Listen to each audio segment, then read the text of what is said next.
Olá, ouvintes do podcast da SMU. Estamos aqui para mais uma semana, mais um conteúdo de bate-papo para vocês. E para me acompanhar do time SMU, estou aqui com a Karina Rossi. Tudo bem, Ká? Tudo bom, e com você, Marília? Tudo bem também, minha duplinha de Morning Call. E hoje está aqui no SMU Entrevista, né? Recebendo uma pessoa muito, muito especial, uma pessoa que eu gosto muito, que eu admiro, que eu acompanho o trabalho já faz algum tempo, né? Uns anos, mas deixa abaixo. É isso aí. Bom, a gente tenta fazer suspense, mas já tá contando no título com quem estamos aqui. E é a Ingrid Bart. Tudo bem, Ingrid? Tudo bem, super obrigada pelo convite. Adoro falar, né? Então, vamos conversar. Nós três gostamos de falar, as três juntos num podcast. Vamos ver o que vai dar. A gente só espera continuar, pelo menos no tempo que as gente pessoas ainda estima. tenham um saco de ouvir a gente até o final, né? Exatamente. Não vai ter fim. Bom, Ingrid, eu separei aqui um mini CV seu, uma forma como você se apresenta nas redes sociais, LinkedIn, Instagram e tudo mais. Então eu vou contar aqui e qualquer coisa você me corrige, por favor. Bom, você é fundadora do Banco Linker, é a presidente da AB Startups, está no board member do Banco Central na frente de Open Finance e foi considerada uma das 100 mulheres mais inovadoras do Brasil pela Época Negócios, correto? Certo. Certo. Bom, mas agora eu quero ouvir de você um pouquinho da sua trajetória, da sua história, suas experiências. Para quem acompanha você há bastante tempo, sabe o quanto sua história é incentivadora, inspiradora. Então, conta pra gente um pouquinho de quem é a Ingrid. Boa. Bom, acho que já falei algumas vezes, então algumas pessoas já sabem, mas eu vim de mercado financeiro tradicional. Então, sou apaixonada por mercado financeiro, sou economista, fiz engenharia civil também. Eu brinco que eu não sei por que eu fui fazer engenharia civil. Eu nunca, coloquei um tijolo em cima do outro, mas nunca atuei, né? Mas o mercado financeiro sempre gostou bastante de engenheiro e tal. Então, foi muito com essa cabeça, assim, de estudar uma parte mais técnica, números e tal. Ultimamente, assim, em 2016, eu finalizei um MBA em Empreendedorismo e Inovação. E esse MBA que eu ganhei do lugar que eu estava, né, do JP Morgan, foi muito responsável por ter me incentivado a fazer essa transição de carreira. Eu costumo dizer que é como uma raiz, assim, né? Você está ali no seu vasinho, a raiz cresce e o vasinho já não comporta mais o seu tamanho. Então, eu fui buscar vasinhos maiores. E não foi uma coisa muito óbvia e também não foi fácil. Porque a sensação que eu tenho é que naquela época, assim, eu tinha muita certeza de sempre tudo que eu queria, da minha carreira, qual ia ser a jornada que eu ia traçar. E fui conquistando as coisas, isso foi me trazendo muitas alegrias, muito aprendizado. Mas naquele momento eu senti que eu não tinha mais certeza das coisas. Então é muito difícil essa questão de você não saber o que você vai fazer, mas saber que aquilo que você está fazendo já não te alimenta mais como profissional. E como pessoa, porque não dá para separar, e eu sou muito mais drive trabalho do que minha vida pessoal. Então isso mexe muito com os meus sentimentos. E fui fazer um mini sabático pela Ásia. E eu sempre falo que não encontrei a paz interior. Não é comer, rezar e amar. Tudo mentira. É só para vender pacote de viagem. Porque eu fui para a Ásia. Fiquei 4 meses morando lá. Mochilão mesmo. E nesse meio do caminho, uma fintech me encontrou. Então, também são aprendizados que a gente tem na vida. Às vezes você não sabe qual é seu destino, mas o seu destino vai te encontrar. E foi muito o que eu senti nisso. Que foi o Neon. Foi com a proposta de construir a conta digital PJ. Eu sempre trabalhei com corporate, né, com empresas e tal. Antes eu era grandes corporações, quando eu estava no mercado financeiro, e foi a primeira vez que eu coloquei o pé no varejo de conta digital PJ, de mercado financeiro. E foi uma jornada incrível, assim, sensacional. Me apaixonei, encontrei meu propósito de vida, que é essa questão de disseminar a boa bancarização, disseminar Não só conhecimento, porque eu nem me sinto uma pessoa que dissemina conhecimento, eu sou uma pessoa que quero construir produtos mais acessíveis nessa questão de bancarização e de serviços financeiros. Fazer com que as pessoas tenham uma relação melhor com esses produtos. E foi nesse momento, quando eu fui para o mundo de fintech, que eu vi que dava para fazer, tinha muito mercado e que a tecnologia era a melhor aliada possível para que isso acontecesse. Foi mais ou menos nessa época também que eu comecei a me envolver com a AB Fintechs. Ainda de maneira mais informal, como líder de vertical.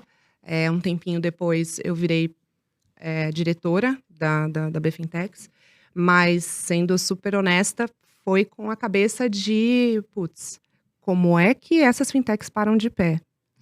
Sim. Era para cobrir meu risco, porque o mercado financeiro é muito regulado. E se você, se envolve com qualquer coisa errada, acaba com a sua carreira, a reputação.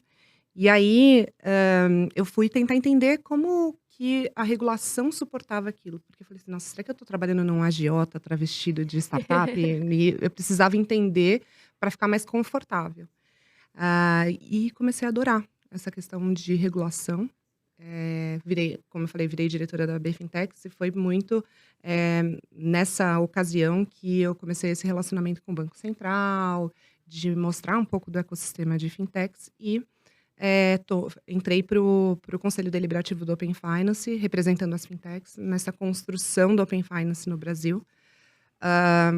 Nesse meio do caminho, fui empreender, apenas. Se já não bastasse o número de desafios, quis mais um. No Brasil ainda, no mercado financeiro. Então, em 2018, eu conheci o meu sócio, o Davi.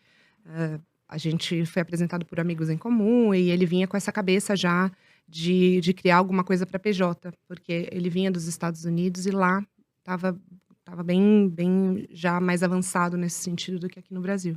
E a gente fundou o Linker extraoficialmente em 2018, finalzinho, mas oficialmente em janeiro de 2019. Foi assim, uma pandemia, né? Tranquilo, empreender na pandemia, não recomendo.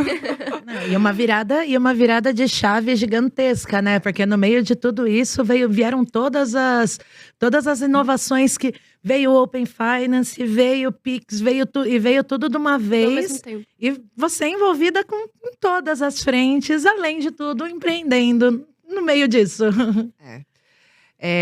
Não me pergunte como eu faço, não tenho uma receita, mas eu tenho algumas teses, e aí daqui a pouco eu falo. Mas finalzinho de 2020, quase morri. Perdi uma tia que eu gostava muito. Foi um ano muito desafiador, muito pesado. E recebi a proposta de ser vice-presidente da AB Startups. Mesmo quase morrendo, aceitei. Falei assim, se eu não morrer, eu vou. Eu vou. E, resumindo, assim, 21 a gente vendeu o Linker, eu ainda estou na operação. Hoje a gente faz parte do grupo OMIE. E virei presidente da AB Startups, que está me dando, assim, várias oportunidades muito legais de representar o ecossistema brasileiro no G20. Olha só. E no Conselhão, Conselho de Desenvolvimento Econômico, Social e Sustentável da Presidência da República. Meu Deus, que bagagem. Uma puta responsabilidade nas costas, mas, né, é uma pessoa que sabe do que tá falando. Sabe. Eu espero. O engano tem, né? Não, a gente tem total inspiração pela sua história. Na verdade, se eu me tornar um pouquinho do que você é hoje, um dia vai ser uma super conquista. Tô começando aí na trajetória do mercado de inovação, então, quem sabe um dia me aproximo do que você é hoje. Mas, bom, queria aproveitar e puxar um gancho de você começou contando como é que começou no mercado tradicional e hoje está no mercado de inovação. Quais foram os principais impactos que você teve durante esse processo de transição? Olha, assim, como eu falei, primeiro foi perder um pouco as certezas. Então, reconstruir, recalcular, replanejar é difícil. É muito difícil, assim. Dá muito medo. Eu acho que o principal desafio é você mesma, porque, de novo, assim, eu tenho um problema de autoestima, então eu nunca acho que eu sou capaz de fazer as coisas, mas ao mesmo tempo eu sou meio maluca. E aí eu topo fazer mesmo com todos os medos e tal. Então, lidar com todas essas emoções acho que foi o mais difícil. O fato também, assim, na época eu era viciada em CLT. Acho que todo mundo já passou um pouco por isso. Eu não me imaginava, assim, sem esse fluxo de caixa entrando, Mais só garantido, saindo. né? Exato. Então isso também pega bastante quando você vai pensar numa migração, tanto que eu brinco que eu fui empreender em doses homeopáticas. Primeiro eu fui empreender no empreendimento dos outros, na fintech alheia, para depois, de fato, empreender isso. Eu recomendo quem quer fazer essa transição, porque te dá muita visão, você aprende muito, tanto com os acertos quanto com os erros de outros empreendedores. Você acaba ficando mais familiarizado até com as palavras, com os termos, com a jornada mesmo. Então, isso foi bem importante, mas é impactante. E eu lembro, assim, do meu primeiro dia, né? Eu tenho uma memória do cão. Eu lembro do meu primeiro dia de Neon. Assim, eu tinha acabado de voltar da viagem, né? Desse mini sabático que eu fiz. Eu voltei, sei lá, segunda-feira, 2h da manhã, no aeroporto, eu lembro. 9h eu estava lá no Neon. E aí, eu lembro que minha mãe me ligou. E ela falou assim: Ingrid, o que tá acontecendo? Você voltou, não voltou? Pô, minha mãe tava pirando comigo. Não consigo te acompanhar. Pois é, não sabia nem o que eu tava fazendo. Aí eu falei, não, mãe, voltei e tal. E eu comecei a trabalhar. Ela, ai, tá, aonde? Tipo, você nem me fala, como assim? Eu falei assim, então, foi tudo muito rápido, tá? Mas eu tô numa fintech, numa startup, num banco digital. Mas qual que é o nome, Ingrid? Ah, Neon. Ela começou a chorar. Ela falou assim, Ingrid, o que tá acontecendo com você? Você tá usando drogas? Chorando, não é brincadeira. Eu imagino. Porque, assim, eu falei assim, eu nunca ouvi falar em Neon. O que você tá fazendo com a sua vida, com a sua carreira? Você tá usando droga, né? E aí vem uma outra coisa que é muito difícil quando você vai fazer a transição, seja ela qual for, que muitas vezes você não vai conseguir apoio da onde você normalmente espera. Sim. E não é por maldade. É porque muita gente não vai entender mesmo. Então, mesmo que você consiga, tente explicar, tente passar, assim, qual é o plano e tal, essas pessoas, às vezes, elas estão em outra fase, ou então elas são de outra geração. Então, esse foi um baque para mim também, porque eu tive que convencer a minha mãe que eu sabia o que eu estava fazendo, mas eu não sabia o que eu estava fazendo. E eu, mãe, calma, confia em mim. E eu não estava confiando. Uhum. Então, acho que é bem difícil, assim, também, porque você vai ter que se apegar a coisas que você não está acostumado a se apegar. Então, você vai ter que se apegar, por exemplo, na sua intuição. Sim. Você vai ter que se apegar, poxa, no seu conhecimento, ou na sua força de vontade, ou então na sua característica, por exemplo, de, poxa, você não sabe ainda, mas você vai estudar. Então, são coisas, assim, que você vai ter que se apegar para continuar, senão você não vai, você não faz. É a coragem, né, o que move, porque a coragem nada mais é do que ter medo e ir com medo mesmo, né, então E a como- reação dela foi puramente por proteção, né, Sim. lógico. E como que é pra você, no meio de tudo isso, toda essa transição, você querendo provar as coisas, você abraçou essa coisa de se colocar à frente do ecossistema, já faz bastante tempo, você se coloca. Como que é isso pra você, de estar lá? Será que é um pouco por causa disso, que você tá lá batendo de frente com o regulador, querendo que as coisas aconteçam? Não sei, tem muito a ver com isso, de estar num mercado que era muito regulado e ver as pontas soltas desse mercado de fintech, querer ajudar todo mundo? Com certeza, sim. É até meio clichê ficar falando sobre essas coisas, né? Mas eu sempre fui o give first. Sempre, sempre. E eu tenho certeza absoluta que muita coisa do que eu consegui na minha vida foi o give back, do meu give first. Então, pessoas, basicamente. E eu ajudo mesmo. E nem sempre eu recebo ajuda da mesma pessoa que eu ajudei, mas de uma maneira ou de outra você está fazendo essa energia circular. Mas essa questão de me colocar sempre à frente, de assumir essas lideranças meio de ecossistema, esse tipo de coisa, muito porque eu gosto do desafio. Eu gosto dessa coisa assim, você tem um mega problema para resolver. E aí, como você articula mentalmente, como você vai resolver, com que pessoas você vai falar, quem você busca para pedir ajuda, o que você faz, o que você movimenta. E assim, isso me alimenta de um jeito assim, quase sexual. Porque, cara, depois que passa, assim, eu fico tensa, muito nervosa, mas depois que passa, você viu que você conseguiu ou reconstruir ou resolver com o menor dano possível, é muito legal. Eu adoro esse tipo de coisa. Eu vejo muito no ecossistema de inovação isso, porque, na verdade, a gente está quebrando o desafio de explicar para pessoas que não estão envolvidas, que são de outra geração, o que está acontecendo. Uhum. É você, por exemplo, no caso de regulador, falar para os caras, assim, olha, isso está antigo, a gente precisa resolver, de sugerir como pode ser feito, de dar ideias.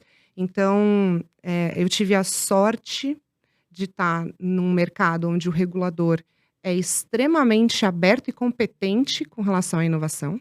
Então, isso eu acho que foi estar no lugar certo na hora certa.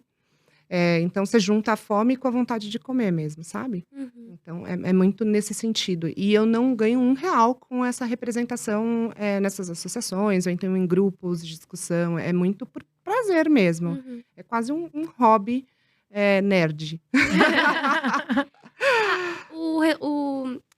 O real que você colhe, na verdade, o fruto que você colhe dessas atividades são as oportunidades, as portas que se abrem, né? Que são muitas. Inclusive, eu queria muito saber, você disse que foi pelo MBA que a sua chave para inovação virou, né? E aí, desde então, como que vem sendo o seu processo de aprendizado, se envolver mais nessas áreas? É realmente a experiência, conversar com as pessoas certas, ou você também teve complementariedade de outros cursos e tudo mais? Eu nunca parei de estudar. Inclusive, agora eu estou fazendo um pós-MBA. E aí, contando um pouquinho da minha história, eu tive um avô, né? Ele faleceu, o vô Laor. E ele era apaixonado por estudos, assim, por conhecimento e tal. Tanto que ele tinha a coleção da Barça. E eu lembro de várias vezes, quando eu era muito pequenininha, ele pegava à tarde, assim, sentava e falava, vamos aprender uma coisa nova hoje. Pegava aleatoriamente uma Barça, assim, Pra quem não sabe o que é Barça, né? Vamos lá. Barça era o Google em papel. Era. Meu avô também tinha um armarinho lá. Era uma coleção de livros que explicava muitas coisas, Você assim. procurava pelos verbetes, uma palavra que provavelmente vai ficar esquecida para as próximas gerações. Exato. E eram vários livros, né? Muitos livros. E aí ele pegava um deles assim e escolhia aleatoriamente uma coisa pra gente aprender. E ele não teve oportunidade de concluir os estudos dele, porque na época ele não tinha sapato para ir para a escola. E aí ele não conseguiu concluir. Então tem até uma história que ele contava assim, constantemente, repetidamente, porque era uma mágoa mesmo para ele, que ele ganhou um par de sapatos, e aí era a oportunidade dele estudar. Então o que ele fez? Ele fingiu que machucou um pé, para usar só um pé do par de sapatos.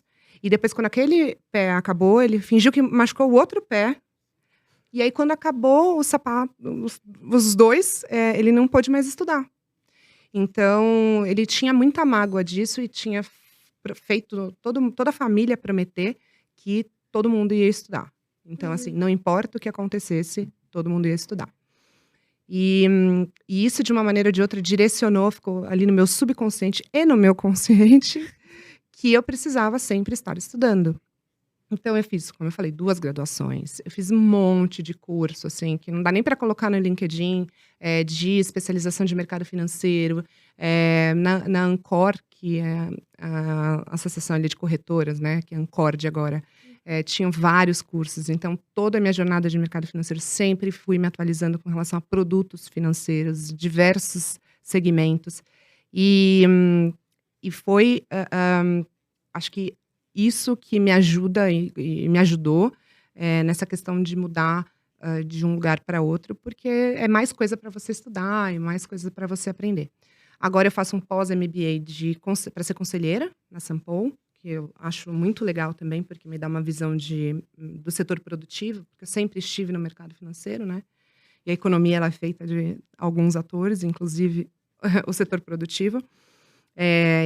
Putz, meu sonho é fazer aquele OPM de Harvard, de fazer mestrado, o profissional, obviamente. Então, é muito se manter nessa constante fonte de informação. Mas tem uma outra coisa que também me ajuda muito, que é o fato de eu ser hiperativa. Não aguentar ficar parada. Exato. Na verdade, quando você é adulta, o sintoma ela é um pouquinho diferente, né? Mas até contei isso num livro que eu escrevi com outras mulheres, que foi muito difícil ser hiperativa criança. Na época, a gente não tinha esse tipo de diagnóstico. Que hoje até eles colocam um nome bonito, né? Que eu gosto de falar que é neurodivergente. Ai, eu estou ligando. E aí eu era neurodivergente. Foi isso que acabou destruindo minha autoestima quando eu era criança. Porque, apesar de eu nunca ter ido mal na escola, eu era a garota problema. A criança problema. E normalmente, quem tem hiperatividade e quem é problema são os meninos, né? Uma menina hiperativa, sem diagnóstico, porque naquela época nem tinha esse conhecimento tão aprofundado. Eu tinha até dificuldade de fazer amizade, porque as mães dos meus coleguinhas não queriam que andassem comigo, porque eu era uma má aluna no sentido comportamental. Eu incentivava eles a falar, eu bagunçava. E isso me pegou muito, né? Quando eu tive o diagnóstico, eu costumo dizer que foi quando o meu pior defeito virou o meu superpoder. Porque, obviamente, com tratamento, medicada, e quando você começa a ficar mais madura, você vai aprendendo a lidar com você. E com toda essa energia que eu tenho. E uma das maneiras que eu lido com o excesso de energia é fazendo muita coisa ao mesmo tempo. Então, para mim, não é algo assim... Eu nem recomendo que as pessoas façam, tá? Então, assim, não é porque eu tô fazendo que eu acho que as pessoas têm que fazer. Não serve para todo mundo. Então, é super importante falar isso. Para mim, é remédio. Funciona como remédio. Então, eu sou melhor quando eu tenho mais coisas para fazer. Eu dou conta de muita coisa, porque essa é a Ingrid, é a minha personalidade. Mas não significa... E eu gosto de falar isso para não deixar ninguém frustrado. Porque, cara, você vai encontrar o seu superpoder. Talvez seu superpoder não seja o meu. E tá tudo bem, a gente precisa de todos os superpoderes, entende? Se todo mundo tiver o mesmo superpoder, como é que a gente vai resolver outros problemas, né? Exato. Por exemplo, eu não sou uma pessoa paciente. A gente precisa de pessoas pacientes no mundo, entendeu? Então, é muito sobre isso. A minha história conta essa história. De como eu consigo lidar com o que era o meu defeito, que agora é o meu superpoder. Sim. E eu perguntei da questão dos seus estudos, porque eu acho muito legal que, normalmente, as pessoas que têm o seu perfil são pessoas que vêm de famílias que souberam valorizar a educação. São aquelas famílias que davam todo o sangue, toda a vida para colocar a educação em primeiro lugar, né? Então, eu imaginei que você pudesse ter esse perfil, talvez não de família, mas uma pessoa muito focada em sempre estar estudando. Eu sempre ouvi isso muito do meu pai também. Nunca pare de estudar, porque aí você vai ser sempre uma pessoa atualizada, né? Então, eu achei muito legal. Mas eu acho que agora é a oportunidade da gente puxar pro cenário nacional de inovação. E ainda mais você que tem várias experiências fora, como você entende o cenário de inovação a nível Brasil? Como tudo está caminhando? Só para complementar, inclusive, a sua pergunta e pensando em AB Startups, porque sempre foi muito ligada no mercado financeiro, tudo que você tem atuado. E AB Startups, que é uma coisa muito mais ampla, né? Não é só fintechs. Como que está sendo essa experiência agora para você? Puxando dessa pergunta da Marília. Sim. Boa. Vou começar pela sua. Eu fiquei, né, como eu falei, bastante tempo ali na B Fintechs, representando as fintechs e tal. Quando veio o convite para a B Startups, não foi porque eu era amiga das pessoas. O Felipe Matos, que é o atual vice-presidente, que na época ia concorrer como presidente na chapa, que fez o convite, ele pegou e ele me conheceu pelo meu desempenho, meu papel em AB Fintechs. Então, ele pegou e falou que, cara, olha, você tá fazendo um papel legal de representação, não só em ecossistema, mas também com um regulador. Inclusive, ele me ligava quando ele ia escrever sobre PIX e tal, para fazer um overview e tal. A gente precisa disso nos outros setores de startup. Porque, como eu falei, o regulador do sistema financeiro, o Banco Central em especial, ele já está, poxa, com a cabeça boa nesse sentido. Os outros reguladores não. Então, traz esse seu papel de articulação com os reguladores para as startups de uma maneira geral. E foi o que eu achei de desafio legal. Porque eu não preciso aprender sobre tudo de maneira muito profunda. Mas eu aprendo muito, por exemplo, a articular com outros reguladores. Está sendo, assim, um aprendizado gigantesco, gente. Gigantesco, coisas que eu nunca nem imaginei. Por exemplo, G20. É uma mistura de diplomacia, é uma mistura de passar a informação, né? Não professora, mas assim, Mentora, uma espécie de mentora. De mostrar o que De está uma forma mais acontecendo. didática, né? Tudo que está acontecendo. Exatamente. Para quem não é o trabalho deles e que precisa de uma maneira ou de outra também abrir a cabeça. Então, está sendo assim, desafiador, é muito difícil, assim, muito difícil. Não só com relação a essa questão de governo, mas de Brasil de uma maneira geral. Mas ao mesmo tempo é um desafio que é muito legal. Porque o tema é muito legal. Ninguém fecha a porta quando você quer falar de startup, tecnologia e inovação. Porque todo mundo, mesmo sem conhecer profundamente, sabe que é o nosso próximo passo. Que a gente não pode deixar de olhar isso para o país crescer. E aí, olhando um pouco de ecossistema mundial, né? Quando eu fui no G20, que eu falei, eu tô muito chique, né? Muito De novo, assim, chique. eu vou falar mais vezes isso, porque nem eu tô acreditando. Pode repetir várias. A ficha ainda não caiu. Né? Foi no comecinho desse ano, em janeiro.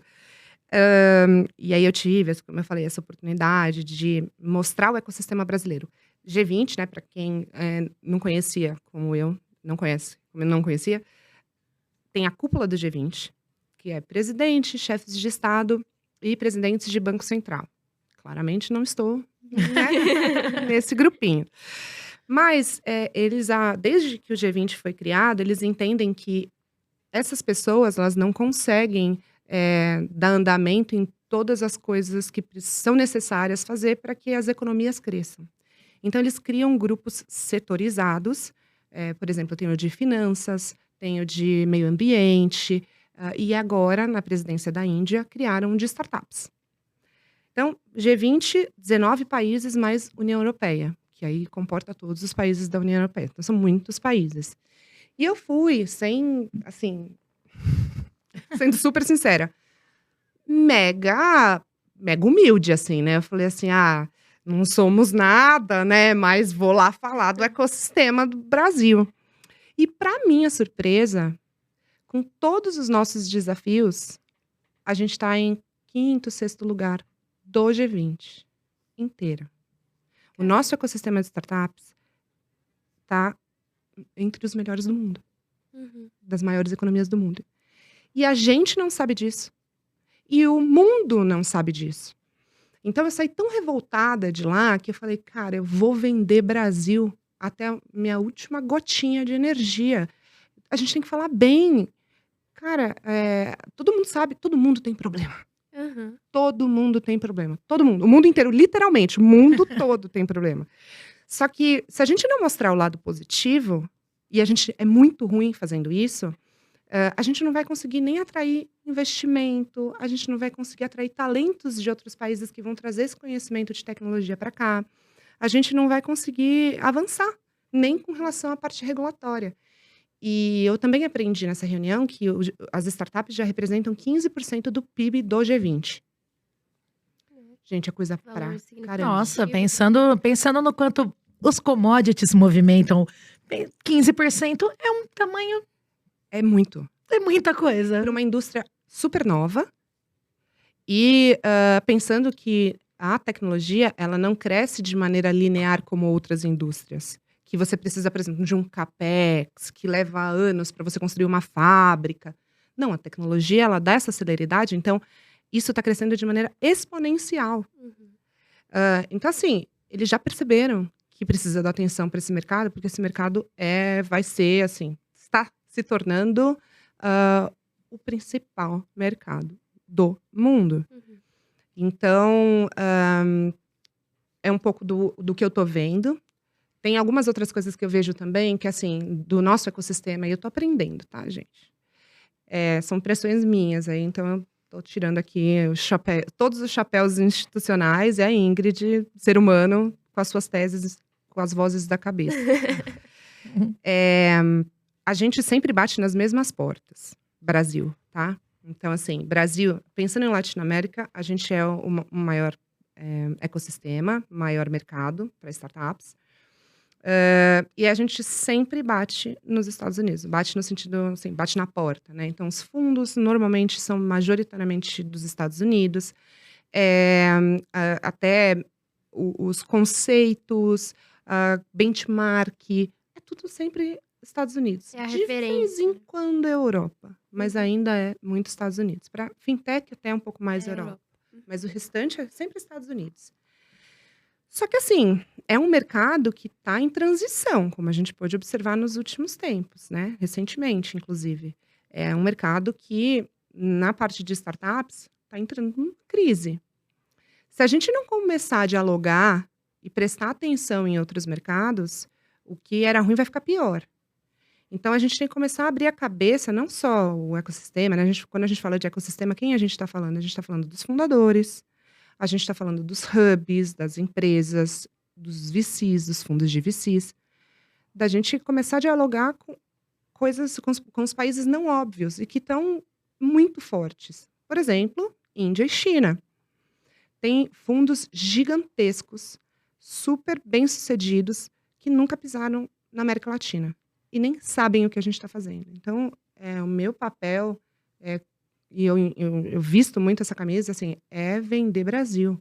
É falar o que a gente está fazendo coisa muito boa. Sim. A gente saiu de 0 para 30 unicórnios em 5 anos. 5 anos. O Brasil, a gente vem acompanhando isso há bastante tempo, né? O Brasil, ele é referência, principalmente a América Latina, né? Na questão de inovação, na questão de regulamentação. É um dos destaques da América Latina, se não o maior, né? E de fintech, eu posso falar assim, também com bastante conforto, somos o melhor do mundo. Olha só. E querendo ou não, puxando até por todas essas questões, eu tava vendo até da quantidade de contas por brasileiro, né? Que em 2018 eram 2, agora são mais de 5 na média.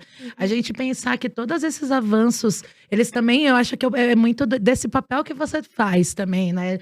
São muitos avanços regulatórios, porque se a gente não tivesse em 2018 uma regulação que consolidou as fintechs, talvez a gente não tivesse esse boom que tem. Porque hoje em dia é normal, eu tenho uma no celular, eu tenho o Nubank, eu tenho o C6, eu tenho o Neon, eu tenho muitos. E você olha e, assim, é uma regulação. Sem o regulador não seria possível ter chegado até aqui. Então é um papel muito importante, né? Com certeza. E, assim, de novo, com todos os desafios que a gente tem. Imagina se a gente começa a investir mais em educação. Se a gente começa a se abrir mais para esses mercados não óbvios, para trazer investimento, para trazer, de novo, talento. a gente é bem fraco ainda, pensando em startups de uma maneira geral, em deep tech. Uhum. Poxa, imagina se a gente começa a ficar forte. Que maravilha que a gente não consegue fazer. Então, sendo muito otimista também, sou, né? Eu acho que a gente está no momento como a gente nunca esteve para ser referência mundial. E a gente não vai descansar enquanto não colocar o Brasil na rota dos pioneiros, na elite da inovação mundial. Isso é incrível, porque o Brasil tem muito potencial mesmo, potencial de inovação pelos inúmeros problemas que temos, mas isso quando a gente fala de Brasil, país da oportunidade para inovação, isso é olhando muito para o cenário interno, né? Inovar puramente dentro do nosso território. Já essa colocação que você trouxe é levar mesmo as nossas inovações para o mundo, né? Isso é muito legal, a gente vem acompanhando mesmo que tem investidores estrangeiros falando que o Brasil precisa levar suas inovações para fora. E fazer barulho, mostrar. Porque eu nem acho que todas as startups elas têm perfil de internacionalização, tá? Sim. E tem que ter uma maturidade ali, né? Poxa, são pessoas, né? Com certeza. Então, tem que pensar com carinho, né? Empreender já é difícil. Imagina você empreender num mercado que você nem conhece tanto. Mas é fazer barulho, é mostrar o que a gente está fazendo, é fazer, por exemplo, startups terem interesse de vir para cá, fundos investirem nas startups que estão aqui. Então, não é só internacionalização, Sim. sabe? No sentido de colocar startups brasileiras no mundo. Não, é fazer o mercado aqui crescer. O mundo vir para cá também. Maravilhoso. Bom, não só para o Rio de Janeiro, né, gente? Vamos combinar. Pelo amor de Deus, né? Sim. Ai, não. Tem outros lugares no Brasil, mundo. Não só no Rio de Janeiro, não só em São Paulo. Mas ultimamente eu tenho visto muito mais iniciativas. Acho que o pessoal de outros estados colocando um pouco mais a carinha para jogo também, né? Sim, Porque teve uma época que a gente chegou a fazer coisas assim, vamos falar do cenário de inovação, eixo Rio-São Paulo, não tava nem falando de eixo mais, era tipo São Paulo e tinha alguma coisa no Rio. Agora o Rio de Janeiro tá pegando forte com isso e eu acho que todo mundo colocando um pouco mais, né? Com certeza. Bom, Ingrid, queria explorar muito mais do cenário de fintechs com vocês, Open Finance, mas infelizmente precisamos encerrar aqui o nosso episódio. Putz, nem eu falo demais, tá vendo? Não, foi maravilhoso ouvir sua história. Podemos ter novas oportunidades para dar continuidade para esse papo. Agradeço imensamente a oportunidade. Ká, muito obrigada também por me acompanhar. Muito obrigada também por, mais uma vez, conversar. Sempre um prazer conversar com vocês, com a Marília, com a Ingrid. Isso aí. Prazer meu, gente. Obrigada pelo convite e contem comigo. Vamos manter o papo, o convite feito ao vivo. ele fica mais certo, mais confirmado. Isso aí. E muito obrigada, ouvintes, por mais um episódio. E até a próxima.